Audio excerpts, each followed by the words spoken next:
What is up, everybody, and welcome to the Joe Kilgallon Podcast, a.k.a. Kilgallon's Pub. How's everyone doing? You guys getting pumped up for the holiday season? Are you Jewish? Did you just wrap up Hanukkah? Those 8 crazy nights? I never know when it ends. Usually you'll hear on the news or something, hey, first day of Hanukkah, happy Hanukkah, everybody. Go have yourselves a hell of a Hanukkah time or whatever, Sing some Adam Sandler, spin the dreidel, have some Manischewitz. I believe that's a Jewish type of wine. And then you don't hear anything else. It's 8 days. Okay. I feel like with all the Jewish people out there who are incredibly talented, some of the best comedians, actors, directors, producers, we need to amp up the marketing around Hanukkah. Christmas is great. I celebrate Christmas, but I want something to rival it. I want a WWE WCW from 96 to 1998 for you wrestling historians. That kind of rivalry. Doesn't even need to be a rivalry, right? You could have 2 great things simultaneously. Some people like the Beatles and the Rolling Stones. You don't have to choose, is my point. Welcome to the podcast, everyone. If this is your first time listening to the podcast, I'm a stand-up comedian based out of Chicago, Illinois, but I do travel around this great country. I haven't been really traveling much lately, though. I like to stay home. I like to soak up the holiday season. I do.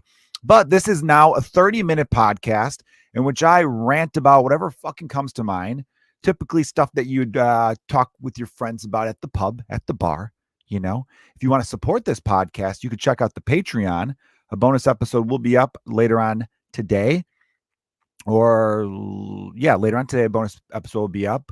And you could get tons of great content on there, some blogs, some stand-up comedy clips that only you get to see. That's patreon.com/Joe Kilgallon. All right. Now that I got that out of the way, I had, anyone else pigs out there? Are you guys a pig like me? What I mean by that is like you're a disgusting person who doesn't clean your car. I got to get this shit under wraps. I've gotten a lot better at cleaning my home. I'm doing a new thing now where when I enter a room or when I leave a room, more importantly, I think, what do I need to remove from the room that I'm in? Meaning like, oh, there's a cereal bowl. Let's take that with me into the kitchen. Oh, there's a wrapper. Let's take that. So I'm kind of doing that thing. And it's been working great. I love it. You know what else I'm doing? I'm taking the extra 10 seconds. When I come home, I take my coat off and I immediately hang it up, whether that's in the closet or on a hook of some kind. Because for my whole life, take the coat off. I just throw it onto a couch or a chair. But guys, that's not where your fucking coat goes. Your coat belongs on some kind of hanger or hook. So now I'm starting to do that. And it feels good. I'm like one of those people who makes their bed when they first wake up. And I was never a big fan of that. I remember some speech went viral a few years ago where the dude was like, make your bed first thing in the morning because you're starting your day off right. And I was always one of those dudes that whenever something gets overly popular or whatever, I'm not like this anymore, but I was very cynical. I'd be like, well, make your bed in the morning. And guess what? You're just going to mess it up at night, dipshit. Why don't you just save your time? That's what I would say. Because I'm a big believer in, hey, time's the most valuable currency, right? If I'm just going to mess it up again later, why? Why am I making this bed? I don't mind that it's messy. I don't mind coming home to a messy bed. But then I changed my tune a little bit. I realized by doing something as simple as making your bed immediately, it is getting your mind in the condition of, I'm crossing shit off the list today. It gets it to the point where you're just completing tasks. And I don't care who you are, completing tasks feels good. It does feel good, even if it seems useless. And there were times where I remember thinking, this seems useless. Why shower? I'm just going to get dirty again. It was what I used to think. No, I never was that much of a scumbag. But here's why I bring up the whole piggy thing in regards to my car and being a complete pig. So I'm driving. This is just the other day, literally yesterday. I'm driving and at a red light. So I got a couple different fast food bags on the passenger side floor. And they're not, it's not like I'm eating fast food every day. They've been accumulated over a couple months now, probably at least. I brake at a red light and there's movement in the bags of the, McDonald's and Taco Bell or something. I literally look down and I see a Taco Bell wrapper moving. And I'm like, oh my God. It's finally come back to bite me, and it might bite me. I've been such a scumbag, not cleaning my car. I'm hearing my dad's voice in my head being like, this is why you're supposed to clean your car. Next time you get gas, there's garbage cans right there. Use the garbage cans at the gas station, right? Just do that. you know? And I'm like, shit, is there a fucking mouse in my car? I just saw the movement. And I'm like, all right, maybe it wasn't. Maybe it was just something, a little, I don't know. I'm hoping it's not. I start driving and then I'm seeing some more movement and I'm like, oh man, I don't want to see this. What do I do? Do I park and open up the door and hopefully it scurries the hell out of the car? Lo and behold, everyone, it was not a mouse. It was a water bottle that was frozen because I left it out.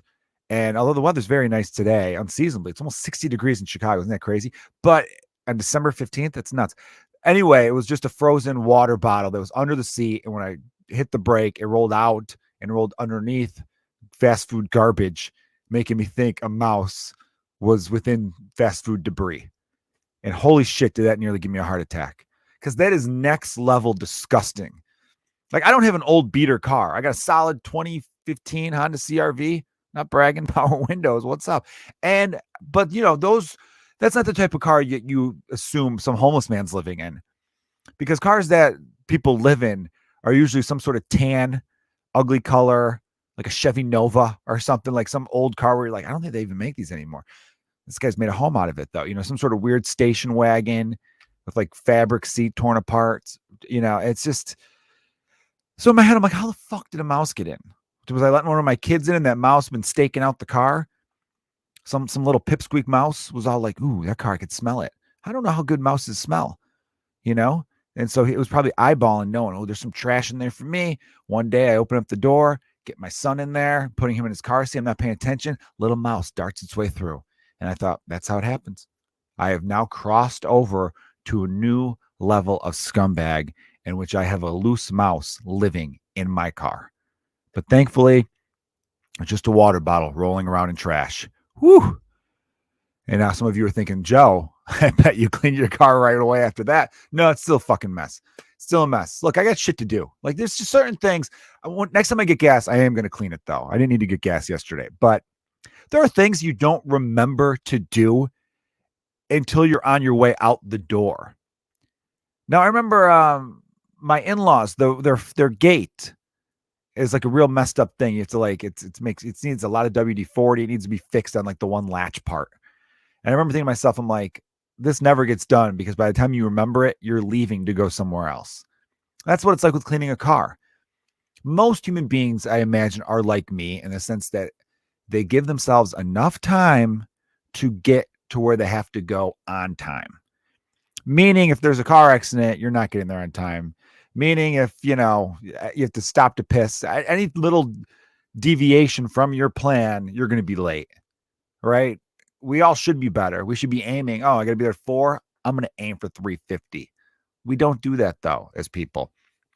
So to remember to clean your car, usually I'm in the car, seatbelt on, I'm cruising, and all of a sudden I look over at all the trash. I'm like, fuck, I've been meaning to clean this out. But I can't stop to clean it then. I got places to be, baby. I got places to be. Speaking of driving, here's something interesting. My 4-year-old's in preschool, and I was driving. I was running a bunch of errands, and it was around the time they have recess, and I knew that. And so I was like, oh, I'm only a couple blocks away. I'll drive by the school.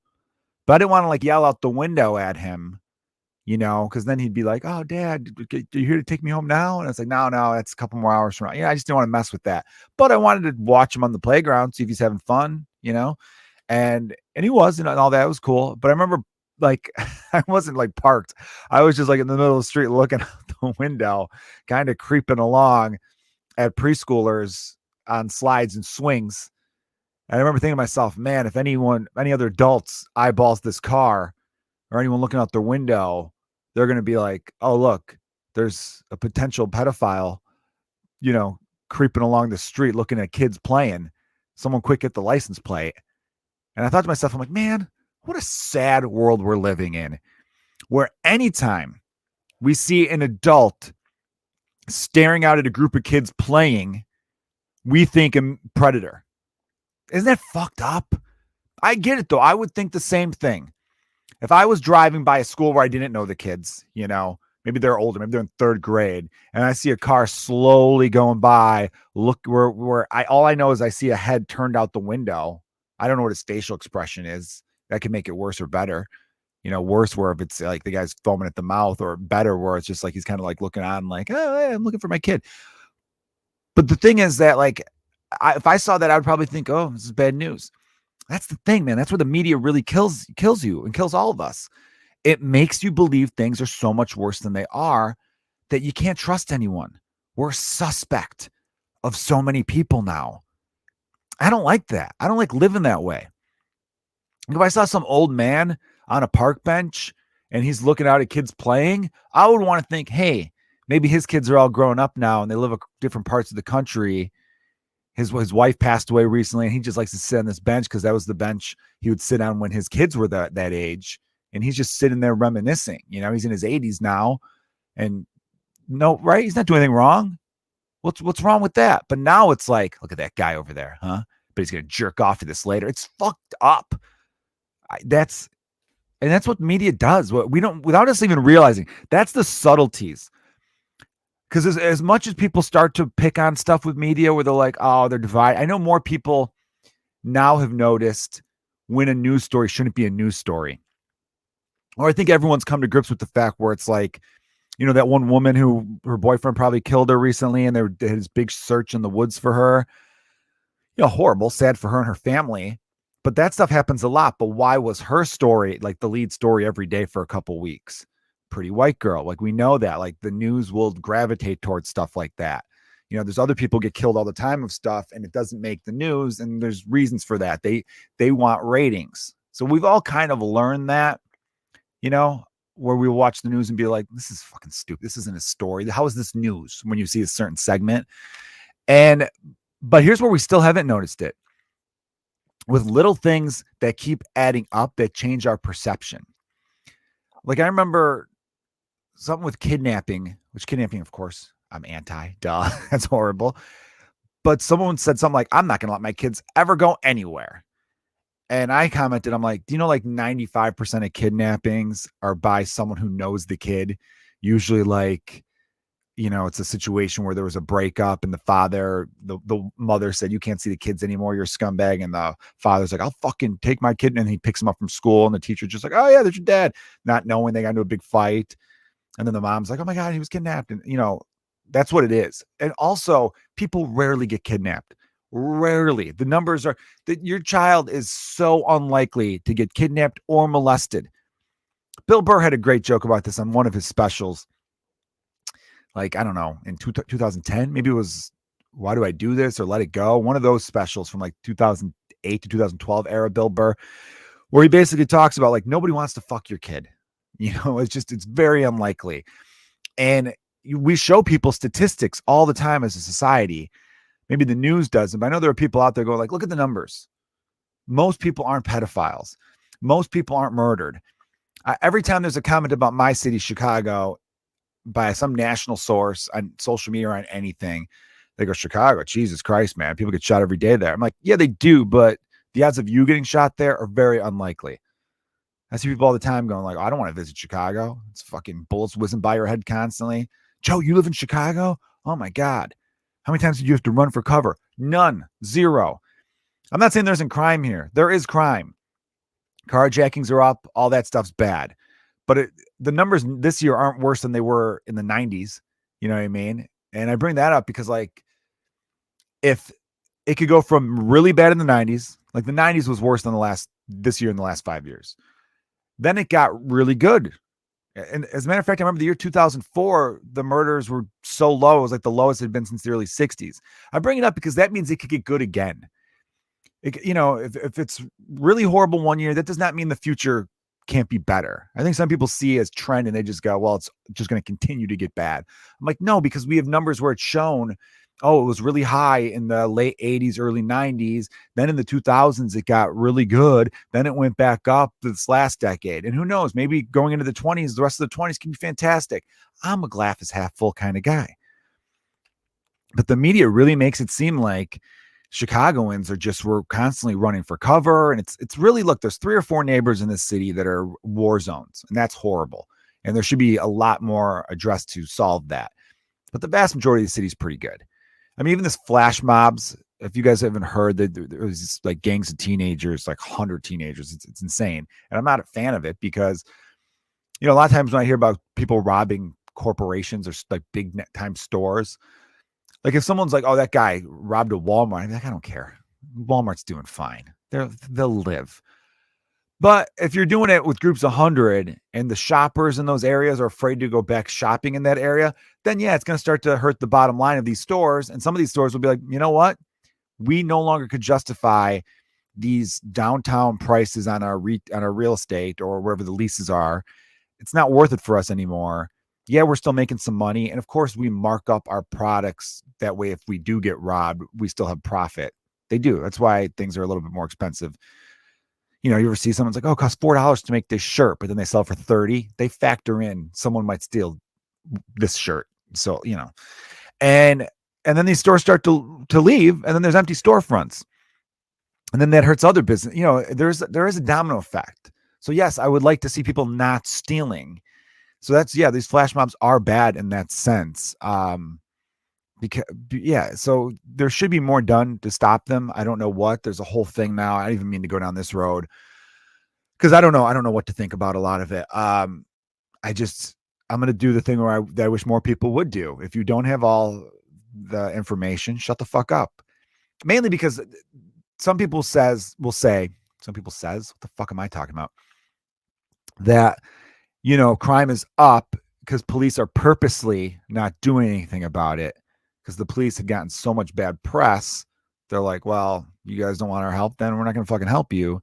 Also, because people have been calling to defund police departments, which doesn't mean take all their money away. It just means let's reallocate to some other services that could better help the community overall. Like, think about it. If we had nicer stores in bad neighborhoods, the people in bad neighborhoods could just rob those stores near their house. They wouldn't have to go to other stores in other neighborhoods. Fucking kidding, of course. Wouldn't it be convenient if the store we robbed 6 miles north was just a couple blocks away? Yes, it would be. Now we're helping the environment. We're lowering our carbon footprint by not having to travel so far to rob, I'm being silly. So again, for my fucking listeners, I'm mad at myself for even having to say I'm being silly. That comment wasn't for fucking you. That comment is for the future prick 7 to 8 years from now when I get some big deal, when Netflix finally knows, oh, this Joe Kilgallon's not to be fucked with. Let's give him a goddamn special. Or I get some screenplay sold and some jerk off or some blog is going to look up and look through hours and hours of my podcast content and take that one little fucking fragment out of context to try to bury me. I'm being silly. That was for you. Because anyone who listens to this podcast fucking knows comedy and they know when someone's having a good time and they know when someone's joking. So that shit I just did there, I've been listening to some playbacks where I'm enjoying it. I'll be honest with you. I've really been enjoying the last 6 weeks of episodes of me talking about myself for about 30 minutes. But every now and then I hear myself being like, you guys know I'm joking. And I'm like, yeah, dummy. We do know you're joking, Joe. You don't have to fucking say you're joking. It almost makes it come off like I'm apologizing or I'm not as, I don't know. It definitely seems, it's weak. It comes from a position of weakness. It's like too afraid. I'm not fucking afraid. I'll say whatever the fuck I want. If I know what I'm talking about. I'll never be one of those people that tries to come up on stage or in the podcast microphone and be like, well, here's the fucking problem. If I don't know all the facts, if I haven't read enough into it. I was saying that there's one side who thinks the police are purposely not doing their job to try to show the public, you fucking need us. You still want to defund us now? Or they're like, what's the fucking point? There's a headache here. And then there's another side that's like, these kids don't worry about getting prosecuted. I think maybe there's some truth to both, but again, I didn't look into it enough. So I definitely think prosecution needs to be tougher on a lot of stuff. There was a man who was shot in Chinatown and killed. Chinatown part of Chicago not that long ago, like 3 or 4 days ago. The guy who killed him had prior gun arrests. And it's like, how many do you need to have where we're going to keep letting you out? Now, I think the prison system's fucked up when you hear about this guy's doing 2 years for selling a couple dime bags of weed. I'm like, that's insane. You know what I mean? Let that guy out. That's crazy. But for violent offenses, yeah, lock them the fuck up. Some guy selling loose cigarettes. I don't care. Even like a couple kids robbing a Target. And by robbing, I mean shoplifting. I don't mean gunpoint at, the 74-year-old cashier's, head. Oh, the 74-year-old cashier at Target, man. Shit. Can you guys just have her folding? There's some cashier. First of all, there aren't as many cashiers left anymore. Every store I go to these days, they're more and more doing that self-checkout bullshit, which is another great Bill Burr joke. I'm channeling some Bill Burr today, which I don't mean to do because a lot of people have compared me to Bill Burr. They go, oh, he's like a young Bill Burr. And I'm like, look, we're just similar in background. I try to talk about completely different things than him. I'm not ripping him off. I'm not intentionally trying to be like a Bill Burr, who I've met a bunch of times. And he's a great guy. Played hockey with him. Really good dude. But my point is that, like, it's, as a comedian, you don't want to be compared to other people. You want to be your own person. But I get the comparison. We're fiery Irish Americans. But it's true. I remember when hearing him talk about like his family, I'm like, it sounds like mine. Like we're similar people. I definitely think I take my comedy a little bit different than he does. But to be compared to him, look, at least I'm getting compared to someone who's awesome. But Bill Burr had a great joke about self-checkouts and how they're making you do the work. And I definitely feel that way. And then the stores that don't have self-checkouts, I feel like they're putting look, I'm not being anti-old, but first of all, it breaks my heart when I see women in their mid to late 70s working, unless they really are like, I'm just bored at home and I want to help out. It's like, you should be at home knitting. You should be standing on your feet all day, and you're really slow, which is making people go, I'm going to go check out this self-checkout and do it myself. You guys hear my dog in the background? I hope she shuts the fuck up soon. I love my dog. She's great, but she's got to chill out with the barking at every little thing that goes by. You know, sometimes I'm like, yeah, bark at that person. They look like they need to be scared. And other times I'm like, oh, come on. You're barking at, those are 15-year-old girls. What are they doing? Huh? Chewing gum too loudly? You don't need to bark at everyone who's near our house. Sniff them out, right? Get near the window, show them your face, but you don't have to fucking growl. Okay. I'm trying to watch Hawkeye and you're barking and I have to pause and rewind. You guys watching the show Hawkeye on Disney Plus? Marvel has been killing it, man. I got my tickets for Spider-Man at IMAX this Friday. I'm pumped. Super pumped about that. So yeah, as I was saying though, I think I figured it out. Yeah, it's a bummer that, media kind of does all that stuff. That was my greater point, that where anytime we see an adult by themselves looking at children, we think the worst. It'd be nice if we could get back to a spot where we could trust each other a little bit more, to just be like, oh, maybe that's one of their kids, Or what if it was a couple old people and they go, oh, those are my grandchildren running around there. Like, we just immediately have to assume. And I think I started this point, but with comedy, I always have people come up to me after the show and say, oh man, you were great, but man, I wouldn't want to be a comedian right now. It sounds like you guys can't say anything without getting in trouble. And I'm like, not really. Look, most audiences are there to have a good time. Most people don't give a fuck what you say, unless you're really up there saying hate speech and conspiracy theories that aren't true. If you're running up there shouting the N-word a bunch of times, yeah, that's bad. Don't do that. Don't be that person. But for the most part, a lot of it is when I do see stiffness from audiences, and like audiences that we call tight in the business, like, man, that was a tight crowd. It's because the comedian will bring up a topic and then they start to go, ooh, I heard about this topic on the news. I wonder if I'm going to be here live when a comedian gets canceled or gets in trouble. And then they get quiet instead of actually being present. They're not present at that point. They're thinking of like, oh, that's why they call it trigger words. That word says something, it makes them go, oh shit, stuff like that. All right, changing gears again, though. I feel like I was about to go down the same rabbit hole or go down the same tangent. That's the word I'm going to use. I feel like I'm about to go down that same tangent I tend to go on sometimes, where I talk about, people overreacting to certain things. And I just like, you guys have heard that enough. If you're listening to this podcast for the first time, go back and listen to other episodes. It's 30 minutes of fun. Just me having some good times with it, Yeah, and I want people to be positive and try to look for the good things in this world. So that's why even with crime, I'm like, if it starts to get to the point where it's random shootings, where someone just walks up to people and blows someone's head off for no reason, then it's like, again, though, the carjackings bother me. And when it's 100 people just terrorizing a bunch of stores, even though a lot of these stores, like I said before, they have insurance, they can afford it. There's a ripple effect to some of this stuff. If you're thinking, it'd be one thing if these people were like doing it as like a form of protest, where it's like, this is revolution and we're trying to stick it to these corporations. I'm like, okay, that's good.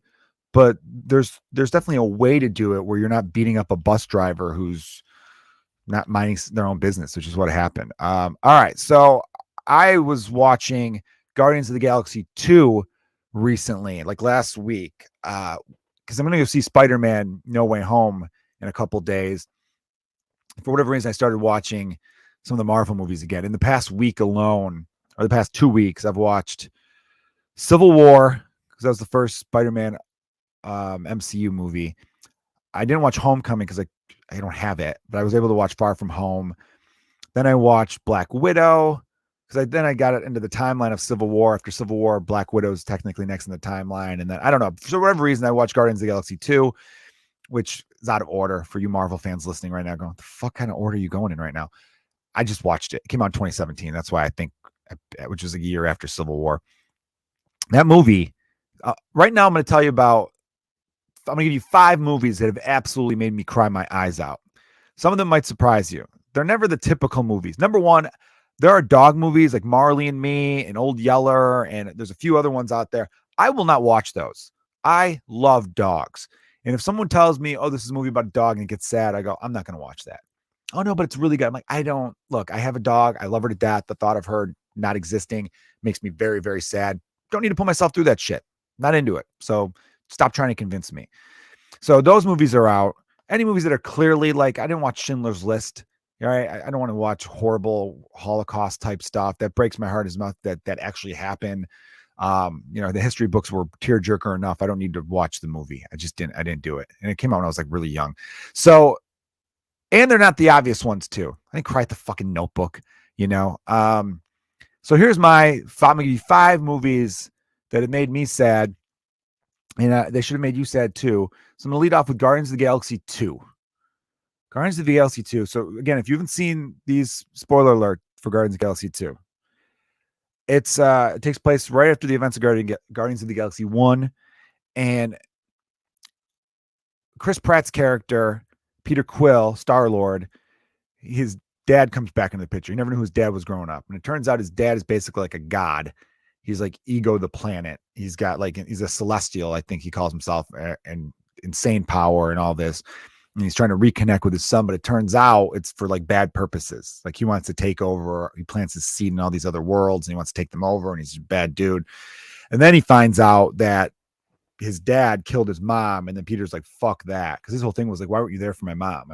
In the first one, you find out his mom dies of cancer. That's really sad. I might have credit that one too. Anyhow, at the end of the movie though, Yondu, who's one of the Ravagers, who you always thought, you were under the impression that he kidnapped Quill, but it turns out he had gotten Quill so that Ego couldn't get him his whole life and never told him the truth. So he really wasn't a bad guy. And then he sacrifices himself to save Chris Pratt, Peter Quill. And that scene's very touching. Great acting on both sides. And then there's this funeral scene at the end, because early in the movie, he runs into Sylvester Stallone, who's part of a different Ravager faction. And he's just like, you'll never get a Ravager funeral. You'll never hear the sweet sounds or the fire, all this great stuff. And then it happens. And like Guardians of the Galaxy 1, Guardians of the Galaxy 2 has a killer soundtrack. Whoever puts the soundtracks together for these movies, I don't know if it's James Gunn, does an amazing job. And honestly, I cried so hard at Guardians of the Galaxy 2. And on that train of thought, let's switch it up a little bit. Another Marvel movies make me cry, and then also Pixar makes me cry. Disney in general knows how to do it. Now, with the Pixar movie, I'm going to give an example. I talked about this movie last week, is Toy Story 4, but also Toy Story 3. I talked about both of them on last week's podcast about how Bonnie's the fucking worst. And basically, what made me cry so hard is the scene where in Toy Story 3, when you all think they're going to die, that almost gets you. But then when it's like, so long, partner, Andy says, and Woody kind of looks up, and that one got me. And then when they thought they were going to die, really, like I said before, really gets me. Oh, Toy Story 4. Here's what got me in Toy Story 4. Woody decides to stay with Bo Peep, and Buzz and all them go off with Bonnie. And Woody looks out as the RV's leaving with all of his friends, Buzz, Jesse, the Potato Heads, Rex, the Works, Slinky Dog. And he says, to infinity. And then Buzz completes it. And he goes, Buzz says to infinity. Then Woody says, and beyond. And then they got this music going. And you realize Woody and Buzz are not going to be together anymore. Also, they're fucking toys. They don't have cell phones. They can text each other. The whole thing just makes you bawl your eyes out. All right, I got time to give you one more movie, and then I'm going to do the rest of it. I had top 10 written down, but here's a little teaser. want to support the podcast? Patreon.com/Joe Kilgallon. I will post a bonus podcast in which I talk about 10 movies that make me cry. The other one, Dead Poets Society, Robin Williams. I saw it after he died. That was a movie I always meant to see. And when Robin Williams died, me and my wife went on a Robin Williams kick where we were watching all of his movies. And in that one, when the school, like he was an unconventional teacher, he was teaching them to challenge things. He was teaching them to go for the arts. And it was a community, it was real, I think Catholic school, real conservative. And they were basically like, no, you go to school, you do this, you wear a tie, you're proper, you do missionary, you only have sex for procreation, you're a robot. There's no feelings, you know. And he was like, fuck that shit. Art is what makes life on this planet worth living. You know, there's a great speech where he goes, all these other things, these are noble pursuits and they make life sustainable. You know, being an engineer, you know, working as a garbage man, all these other jobs, they're great. But really, write poetry, become an actor, sing a song, play a song, tell some jokes, paint a picture. He was trying to encourage them to go into that world to find your passion is what he was trying to tell them. And they're going to fire him. And then all the students go to come, they have his back and they do this whole, oh, Captain, my captain. And they all turn around. You get the tears at that one, right? It's amazing. All right. You guys are amazing. If you want to hear the rest of my movies to cry to, check out the Patreon. And as always, everyone, you have yourselves a great week. Cheers.